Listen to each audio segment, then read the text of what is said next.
நல்லதே நடக்கட்டும். எல்லாம் இறைவனுடைய அருள். யார் யாருக்கு என்ன தேவை என்பது அப்பாவுக்கு தெரியும். அதை அவர்களுக்கு கண்டிப்பாக கொடுப்பார். இங்கே தேவையானது பொறுமையும் நம்பிக்கையும் தான். பொறுமையோடு காத்திருந்தால் அவர் அருள்மழை நிச்சயம் உங்கள் மீது பொழியும். அது நாம் எதிர்பார்த்ததற்கு மேலாகவே இருக்கும். நாம் செய்யும் காரியங்களின் பலனையே நாம் திரும்ப அடைகின்றோம். நல்லதாக இருக்கட்டும், அது கெட்டதாகவும் இருக்கட்டும். நல்லதும் கெட்டதும் நம் செயல்கள் மூலமே நமக்கு விளைகின்றது. முன் செய்த பாவ புண்ணிய பலன்களை நாம் இன்று அனுபவிக்கின்றோம். கலங்கக்கூடாது. நான் இருக்கிறேன் என்று உன் மீது நம்பிக்கை வைக்க வேண்டும். என் மீதும் நீ நம்பிக்கை வைக்க வேண்டும். உன்னோடு எங்குமே எப்போதுமே நான் இருக்கிறேன் என்ற நம்பிக்கையை நீ வைக்க வேண்டும். நீ சொல்லாமலேயே உன் பிரச்சனைகளை நான் அறிவேன். எந்த ஒரு மனதில் அன்பும் அக்கறையும் நிறைந்திருக்கிறதோ அந்த மனம் பிறர் துன்பம் உணரும் தெய்வீகமாகும் என்பதை நீ உணர்ந்து கொள். நாம் செய்யும் காரியங்களின் பணையே நாம் திரும்ப அடைகின்றோம். நல்லதும் கெட்டதும் நாம் செயல்கள் மூலமே நமக்கு திரும்ப கிடைக்கின்றது. நீ இன்று ஒரு நல்லது செய்தால் அது பல மடங்காக நல்லது உனக்கு கிடைக்கும் எதிர்காலத்தில். நீ இன்று ஒரு துன்பம் சிறிதளவு செய்தால் அது பல மடங்காக பல துன்பமாக உனக்கு பெருகி வரும். அதனால் இன்றே நீ நல்லது செய்ய முற்படு. முன் செய்த பாவ புண்ணிய பலன்களை நாம் இன்று அனுபவித்துக் கொண்டிருக்கிறோம். கர்மா என்ற மூலம் கலங்காதே. நான் இருக்கிறேனே உன்னோடு எங்குமே எப்போதுமே. உன் வாழ்க்கையில் நீ எங்கும் எதையும் தேடிச் செல்ல வேண்டாம். உனக்கான அனைத்தும் நிறைந்த விஷயங்களாய் நான் உன்னுடன் இருக்கின்றேன். மற்றவர்களை நம்பி வாழ்வது சுயமரியாதை இல்லை என்று நினைக்கும் போது என் குழந்தை என்னிடம் மட்டும் உரிமையாக கேட்பதை பார்த்து நான் ஆனந்தப்படுகிறேன். நீ என்னை அப்பாவாக பார்ப்பதால் தானே என் மீது முழு உரிமை வைத்திருக்கிறாய். என் குழந்தைக்கு என்ன தேவை என்பதை நான் பார்த்து பார்த்து அள்ளி அள்ளி கொடுத்து வாழ வைக்கப் போகிறேன். அப்பா, எனக்கு பிறர் உலகப் பொருட்கள் மீது எல்லாம் எனக்கு கவனம் வேண்டாம். நான் உங்களையே எண்ணி வாழ வேண்டும் என்று நினைக்கும் என் பிள்ளையை என் உயிராய் நான் தாங்குவேன். உன்னை உனக்கான நிழலில் நான் வாழ வைப்பேன். உனக்கான சாம்ராஜ்யத்தை நான் உருவாக்கி காமிக்கின்றேன். அனைத்தும் உன் வாழ்வில் வெகு விரைவில் நடக்கப் போகிறது. நீ கேட்டது உனக்கு கிடைக்கப் போகிறது. உன்னுடைய வளர்ச்சி என்பது வானத்தில் மின்னும் நட்சத்திரமாய் ஜொலிக்கப் போகிறது. உன் சிரிப்பில்தான் என்னுடைய சந்தோஷம் இருக்கின்றது. உனக்கான வானமாய் நான் உன்னிடத்திலும் உன் வாழ்க்கையிலும் நான் எங்குமே உன்னை சூழ்ந்து இருப்பேன். உன்னை உன் வாழ்வில் ஜொலிக்க வைப்பேன். நீங்கள்தான் என் உயிர். உன் அன்பில்தான் என்னுடைய நிம்மதி இருக்கின்றது. உன்னை என் உயிராய் நான் காத்து கொண்டிருக்கிறேன். இனி எல்லாமுமாக உனக்கு நான் எப்பொழுதுமே இருப்பேன். நீ எல்லா வளமும் பெற்று சீரும் சிறப்புமாக வாழப்போவதை நான் கண்குளிர பார்க்க போகிறேன். உனக்காக உன்னுடைய எல்லாம் அல்ல இறைவன் நான் இருக்கிறேன். என் துணை என்றும் எப்போதும் எங்குமே உனக்கு என்று நீ சந்தோஷமாகவே வாழ்வாய். எதுவுமே நிலையில்லாத இந்த பிரபஞ்சத்தில் உங்கள் கவலைகளும் கூட நிரந்தரமில்லை என்பதை நீங்கள் உணர்ந்து கொள்ளுங்கள். காலத்தோடு கரைந்து போகும் கவலைகளை நினைத்து விலை மதிப்பற்ற நேரத்தை நீங்கள் வீணாக்காதீர்கள். கோடி கோடியாய் கொட்டி கொடுத்தாலும் ஓடும் காலத்தை யாராலுமே நிறுத்த முடியாது. காலம் யாருக்காகவுமே காத்திருப்பதும் கிடையாது. எவ்வளவு கவலைப்பட்டாலும் கடந்த காலத்தை மாற்ற முடியாது. நடந்து முடிந்ததை நினைக்காமல் நடக்கப் போவதை நீங்கள் பாருங்கள். ஓடிக்கொண்டிருக்கும் உங்கள் வாழ்வு இன்று என்ற பொக்கிஷத்தை இப்போது உங்கள் கையில் இருக்கிறது என்பதை நினைத்து வாழ்ந்து தீர்த்து விடுங்கள். மற்றொருவரை போல நீ இருக்க நீ நகல் அல்ல. மற்றவரின் சக்தியை விட உன் சக்தி அதிகம் என்பதை நீ உணர்ந்து கொள். உன்னை உனக்குள்ளே தேடிப்பார். உலகமே உன் புகழ் பேசும். சக்திகளை விட்டு ஒழித்து சக்தி கொண்டு நீ முன்னே வா. வெற்றி நிச்சயம். இன்றைய மனிதர்களில் அதிகம் பேர் ஏதாவது ஒரு கவலையுடன் தான் வாழ்ந்து கொண்டிருக்கிறார்கள். சிறு தடையையும் பெரிதாக எண்ணி கவலைப்படுகிறார்கள் அநேகமானவர். இதற்கெல்லாம் காரணம் அவர்கள் மீதே அவர்களுக்கு நம்பிக்கை இல்லாததுதான். நமக்கு நண்பனும் நாமே, பகைவனும் நாமே என்று சொல்வதுண்டு. அதாவது யார் ஒருவர் தன் பலவீனங்களை முறியடித்து வெற்றி பெறுகிறாரோ அவரே தனக்குத்தானே நண்பராகிறார். யார் ஒருவர் தன் பலவீனங்களை வெற்றி பெற முடியாமல் தவிக்கிறாரோ அவர் அவருக்கே எதிரியாகிறார் என்று அர்த்தம். பெரும்பாலான நிகழ்வுகளை ஆராய்ந்து பார்த்தால் ஒவ்வொரு தடையும் ஒவ்வொருவருக்கும் வெற்றியை மறைத்து வைத்து இருக்கிறது என்பது உங்களுக்கே தெள்ளத் தெளிவாக புரியும். அதுபோன்றுதான் தோல்வியும். தோல்வி என்பது நம்மை மாற்றி அமைத்து கொள்ள வேண்டிய அறிவிப்பு என்று கூட சொல்லலாம். செல்வத்தை இழப்பது ஒன்றையும் இழப்பதாகாது. உடல் நலத்தை இழப்பது சிறிதளவு இழந்ததாகும். ஆனால் நம்பிக்கை இழப்பது எல்லாவற்றையுமே இழந்ததற்கு சமம் என்று சொல்வார்கள். நம்பிக்கை இழந்து நீ காணப்பட்டால் உன்னிடம் ஒன்றுமே இல்லாதது போன்று உனக்கே தோன்ற வரும். தடைகளை வெல்வது எப்படி என்று கேட்காதே. இதை எறும்புகள் நமக்கு கற்றுத்தருகின்றன. எறும்புகளை ஆராயும் உயிரியல் நிபுணர் ஒருவர் எறும்புகளை ஆராய்ந்து கொண்டிருந்தார். ஒரு எறும்பு தன் வாயில் நீளமான உணவுப் பொருட்களை சுமந்து கொண்டு சென்றது.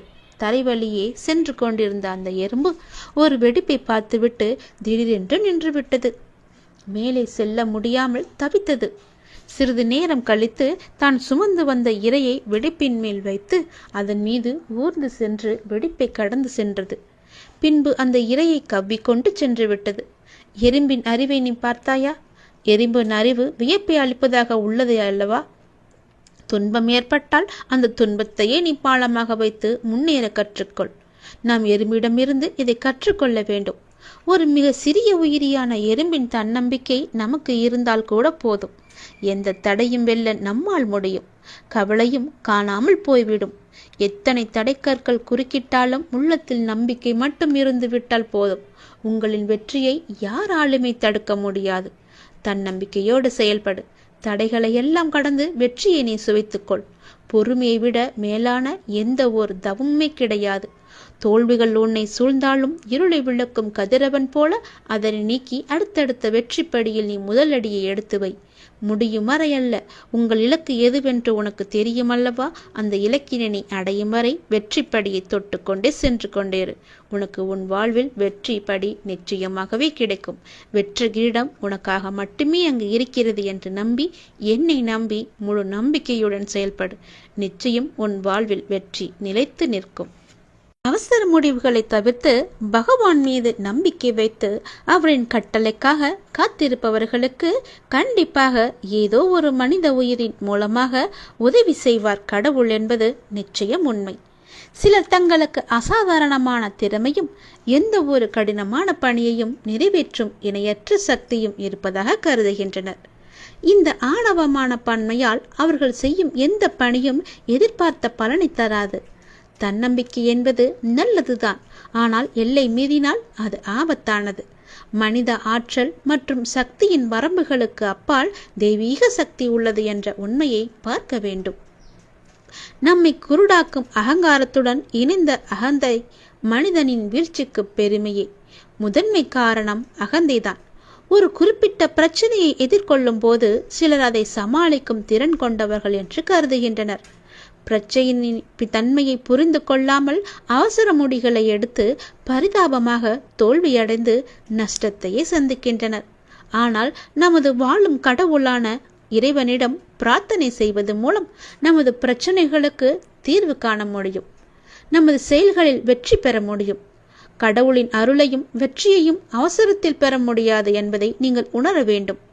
கடவுளிடம் இருந்து நமது பிரச்சனைகளுக்கு சரியான தீர்வு கிடைக்க நாம் நம்பிக்கையுடனும் எதிர்பார்ப்புடனும் காத்திருக்க வேண்டும்.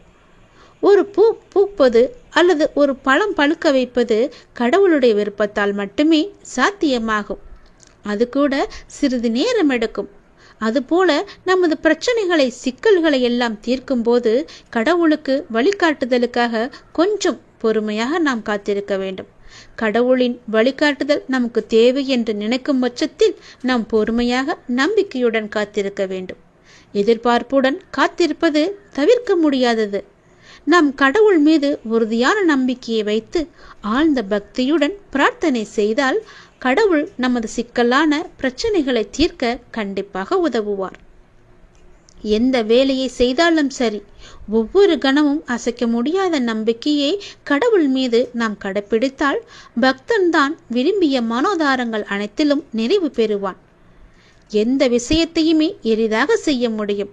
சீக்கிரம் உங்கள் பிரார்த்தனைகள் அனைத்தும் நடக்க எல்லாம் வல்ல இறைவன் மீது பிரார்த்தனை செய்யுங்கள். இறைவன் மீது நம்பிக்கை வைத்து பிரார்த்தனை செய்து பொறுமையாக காத்திருங்கள். உன்னுடைய உன்னுடைய வேண்டுதல்கள் நீண்ட நாள் பிரச்சனைகள் என எல்லாம் தீரும் வரைக்கும் அந்த கடவுள் மீது முழுமையான நம்பிக்கை, அசைக்க முடியாத நம்பிக்கையுடன் பொறுமையாக நாம் காத்திருக்க வேண்டும். எப்போதும் அசையாத நம்பிக்கையுடன் நாம் இருக்க வேண்டும். நாம் சொல்லிவிட்டோம், நமக்கு செய்ய கடவுள் இருக்கிறார் என்ற நம்பிக்கையோடு அவர் மீது முழுமையான பக்தி கொண்டு நாம் காத்திருக்க வேண்டும்.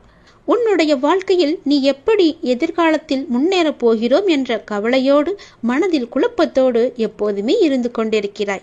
அது உனக்கு தேவையே இல்லாத விஷயம். நீ கவலையே படாதே. விரைவில் உனக்கான மாறுதல்கள் எல்லாம் ஏற்பட போகிறது. அந்த மாறுதல்கள் எப்படி இருக்கும் என்று நீ பயப்படாதே. அது நன்றாகவே இருக்கும். உன் எதிர்கால வாழ்க்கைக்கு ஏற்ற மாறுதல்களாக இருக்கும். நல்ல மாறுதல்களாக இருக்கும். அந்த மாறுதல்கள் ஏற்பட போகிறது. விரைவாகவே உன் வாழ்வில் அனைத்து மங்களங்களுமே உண்டாகப் போகிறது. உன் முன் ஜென்ம தொடர்பு ஒன்று உன்னை தேடி வரப்போகிறது. எப்போதோ உள்ள தொடர்பு உன்னை தேடி வந்து கொண்டிருக்கிறது. உனக்கும் அதற்கும் முன் ஜென்ம தொடர்பு ஒன்று எப்பொழுதும் இருந்து கொண்டே இருக்கிறது. அது உன்னை தேடி வந்து கொண்டிருக்கிறது. நீ நினைத்தது நடக்கவில்லையா? நான் தான் காரணம். உனக்கு எது நல்லதோ அதை மட்டும்தான் நான் நடத்துவேன். நீ கோபத்தில் புலம்பினாலும் அதற்கெல்லாம் நான் கவலைப்பட மாட்டேன். கோபத்தில் நீ என்னை திட்டினால் கூட நான் அதை பெரிதாக எடுத்துக்கொள்ள மாட்டேன். உன்னை திட்டும் உரிமை எனக்கு இருக்கும்போது நீ என்னை திட்டும் உரிமை உனக்கு கிடைக்காதா? நிச்சயம் உண்டு. உனக்கென்று படைக்கப்பட்ட ஒன்று உன்னை வந்து சேரும் நாள் வெகு தொலைவில் இல்லை. நீ தவமாய் வேண்டி நின்ற உன் வேண்டுதல் நிறைவேறப் போகிறது. நீ சிந்திய கண்ணீர் இனி ஆனந்த கண்ணீராக மாறும். உன் பொறுமையும் நம்பிக்கையும் இனி வீண் போகாது. செல்வமே, நீ மகிழ்ச்சியுடன் வாழப்போகிறாய். உனக்கானது உன்னிடத்தில் வந்து சேரும் நேரத்தை நீ நெருங்கிவிட்டாய். குருவை துதிப்பதற்கு மிஞ்சிய செயல் வேறொன்றுமே கிடையாது. குருவே மும்மூர்த்திகளின் அவதாரம். குருவின் மீது திட நம்பிக்கை இருந்தால் உனக்கு நல்லது மட்டுமே நடக்கும். ஒருவன் முழு மனதுடன் நம்பிக்கையுடன் என்னை நாடி என்னிடமே வந்தால் அவன் உடல் ஆன்மா இரண்டை பற்றியும் எந்தவித கவலையும் கொள்ள வேண்டியிருக்காது. நான் உன்னுடன் எப்பொழுதுமே இருப்பேன். உனக்குள்ளே இருப்பேன். உனக்கு புறத்தும் இருப்பேன். நீ எப்படி இருந்தாலும் என்ன செய்தாலும் அவ்வாறு நான் உனக்கு துணையாகவே இருப்பேன். தேவர்களும் பிறப்பெடுக்க விரும்பும் மானிட பிறப்பில் செய்வதற்கு எத்தனையோ இருக்கின்றது. இது தெரியாமல் மாயையில் திளைத்து பொறாமை, கோபம், துவேஷம், உதாசீனப்படுத்துதல் போன்ற செயல்களில் நாம் உழன்று கொண்டிருக்கிறோம். புனரபி ஜனனம் புனரபி மரணம் என்பது போல இந்த உலோகத்தில் பிறப்பதும் இறப்பதுமான சுழற்சி நடந்து கொண்டுதான் இருக்கும். எதற்காக இந்த மனித ஜென்மம் எடுத்திருக்கிறோம் என்று கேட்கிறார் ஒருவர்.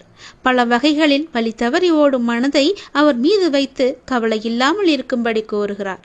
வழி தவறிய மனதை அப்பாவிற்கு அர்ப்பணம் செய்ய வேண்டும் என்றால் முதலில் நம் மனதை நாமே கட்டுப்படுத்தி அதற்கு பிறகு பகவானுக்கு நாம் அர்ப்பணம் செய்ய வேண்டும்.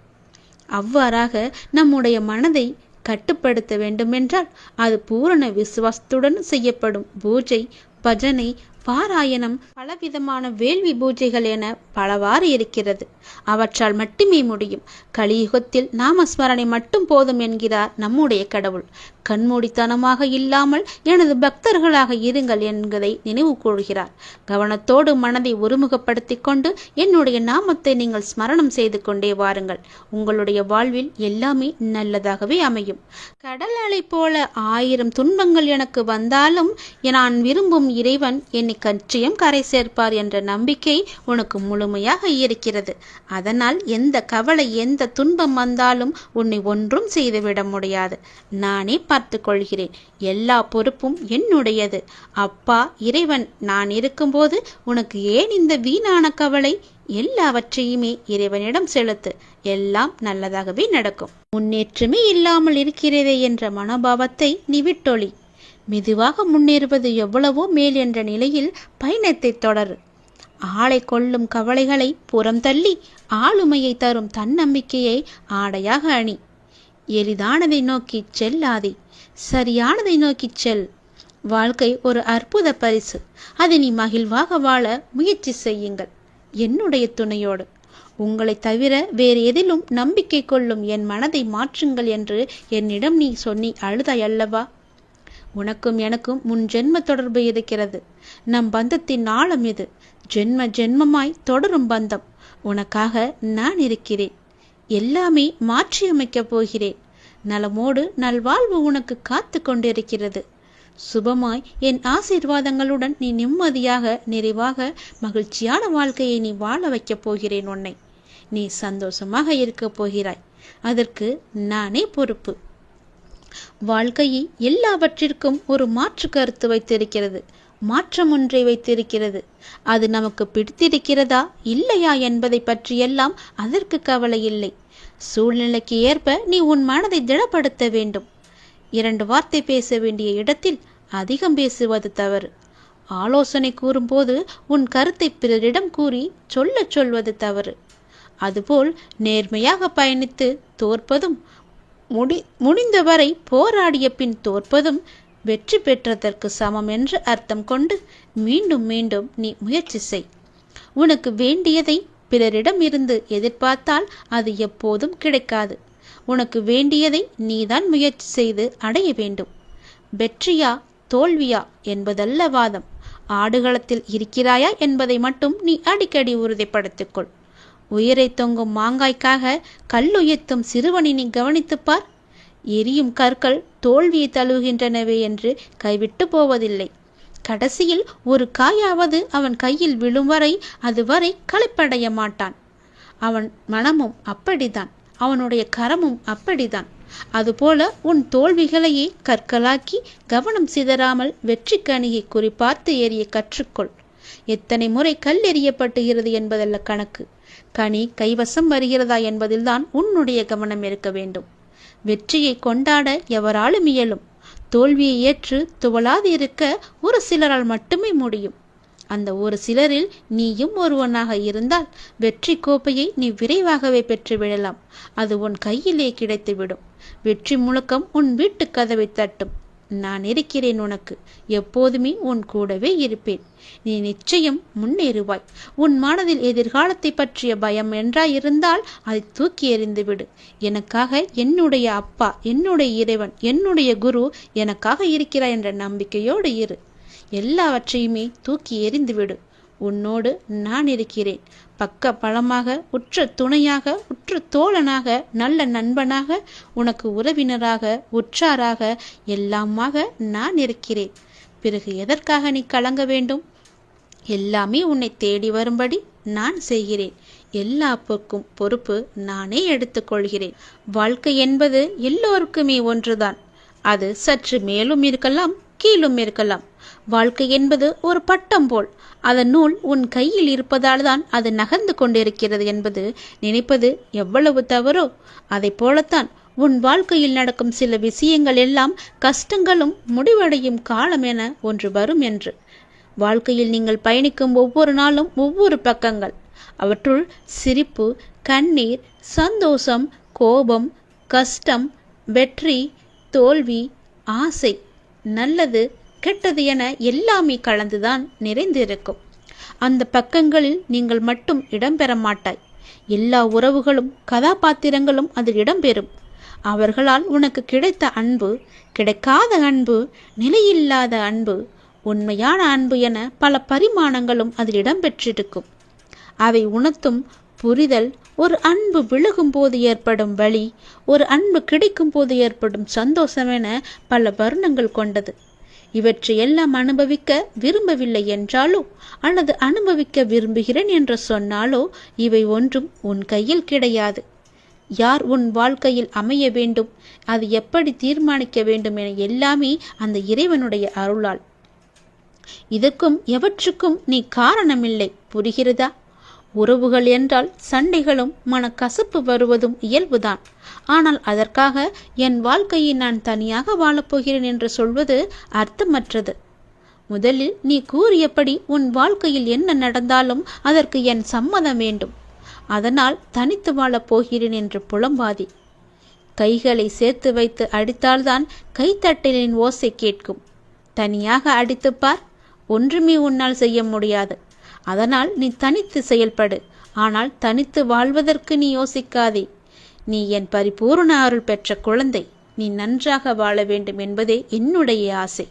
என்னுடைய ஆசை உனக்கு நிச்சயம் நிறைய ஆசையாக போகாது. உன் வாழ்வு ஜொலிக்கப் போகிறது. ஒருவர் பொருளறிந்து கூறினாலும் பொருளறியாமல் கூறினாலும் எந்த வார்த்தை எதை சுட்டுகிறதோ அது நடந்தே தீரும் என்பதை உணர்ந்து வார்த்தைகளை நீ பேசு. தீ சுடுவது போலவும் மலர்கள் நறுமணத்தை தருவது போலவும் வார்த்தைகள் என்பது சுடும், மனம் வீசும். இகழும் வார்த்தைகள் தன்னம்பிக்கையை கெடுக்கலாம். இடமற்ற வார்த்தைகள் விரிசலை ஏற்படுத்தலாம். கவனமற்ற வார்த்தைகள் காயத்தை கூட ஏற்படுத்தலாம். கசப்பான வார்த்தைகள் விஷத்தை கூட பாய்ச்சலாம். கடுமையான வார்த்தைகள் மனமுடைய செய்யலாம். காரமான வார்த்தைகள் பகை வளரச் செய்யலாம். கூறிய வார்த்தைகள் நெஞ்சை பிளக்கச் செய்யலாம். கேலியான வார்த்தைகள் தற்கொலையை கூட தூண்டலாம். சுடுகின்ற வார்த்தைகள் எரிச்சலை ஏற்படுத்தலாம். புறங்கூறும் வார்த்தைகள் மன அழுத்தத்தை கொடுக்கலாம். வன்மையான வார்த்தைகள் கோபத்தை விதைக்கலாம். வஞ்சனை வார்த்தைகள் வாழ்வையே கெடுக்கலாம். வார்த்தைகள் ஆள் மனதின் விதிகள். எண்ணங்களோ மொட்டுக்கள், செயல்கள் கனிகள். சுடு சொல்லால் சுருங்கி போகும் முகம், கடுஞ்சொல்லால் கருகி போகும் இதயம். இப்படி நிறையவே சொல்லிக் கொண்டே போகலாம்.